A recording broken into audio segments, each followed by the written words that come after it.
One thing that's very important when you're running a blended service with such a large program is that you take advantage of that depth chart.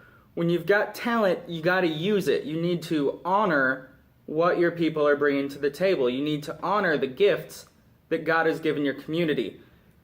One of the gifts that we have here at Claremont is a beautiful set of bells and talented people that know how to ring them. As the interim, I don't really know much about bells. I've played in handbell choirs before. I know how to ring them in a circle and damp them in your chest, and that you're not supposed to knock them together, and that you have to wear fancy gloves, and apparently you have to dress like Martin Luther to play.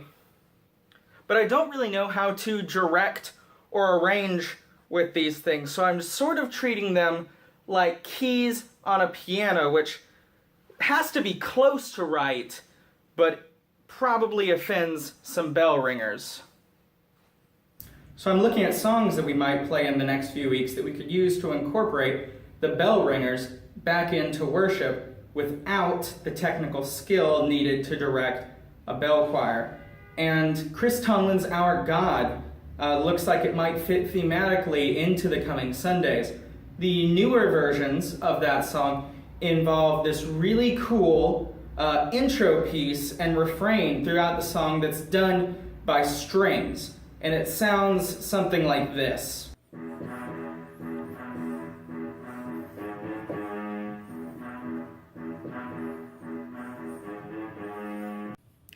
So the line is really easy. It's 1-5-1, 1-5-1, 1-5-1, 3-4-3. You can put that in any key. You want to play it in C?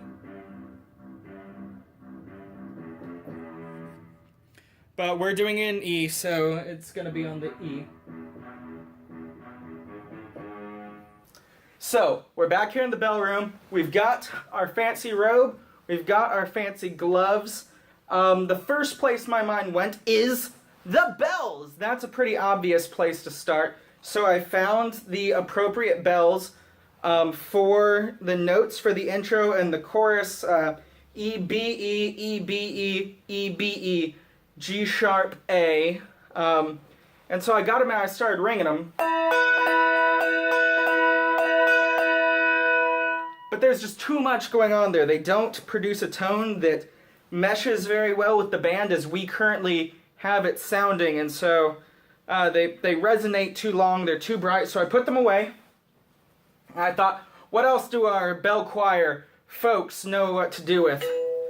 Chimes, they're good with chimes, and we have a beautiful set of these, so I pulled them out, and they sound something like this.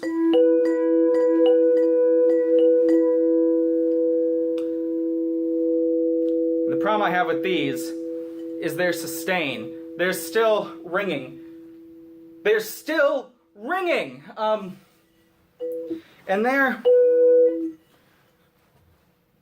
they produce a really sweet tone. And that doesn't exactly feel like the band to me either. But we have another more casual option that the ringers have used before. These beautiful, weird plastic tubes called boom whackers. So maybe you haven't seen boom whackers before. They're these really neat, colorful plastic tube thingies. Great for kids, easy to use, labeled with what the note is, and they're very inexpensive. An octave costs $25 to $30 on Amazon, depending on how low and big and how small or high you want them. We've used boom whackers in here before with the children because they're colorful and easy and quick to learn, but also with the bell ringers, and it's quite comical to see people using these big things like lightsabers. And the way you ring them is you hit them on anything to produce a tone.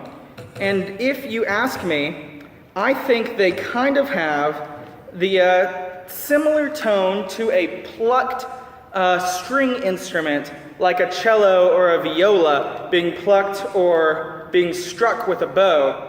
And so I'm suggesting that we use these to let our bell ringers come into worship and lead with the band. So the piece will go something like.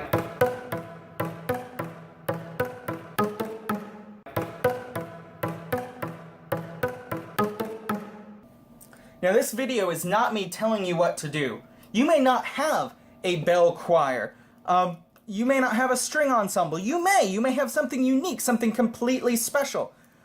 What I really want to do in this video is encourage you to go plumb the depths of your congregation. Look for that hidden musician, that person with the talent who just hasn't been called on, hasn't been properly prodded or encouraged to step up, and see what gifts God has given you as a music minister. Also, if you're in an older church like I am, go open some closets. This church has had so many different staff members over its multi-decade long life. There are instruments locked away in closets. I found guitars locked in closets that no one knew we had. I found the best piano in the church in a closet. Go poke around. There have been pastors and music directors and Sunday school teachers and small group leaders and youth pastors and children's directors who have collected stuff. You'd be amazed the number of xylophones and hammered dulcimers that are in this church that no one knows how to play. Go find those things. Do some homework. Learn how to use them and see if you can't find an imaginative way to incorporate them into your congregation and your corporate worship. I hope this has been encouraging. I hope you the best in your attempting to draw new people into your band and finding ways to grow your blended service through the discovery of new potential and new resources. Thanks for watching. Grace and peace, y'all.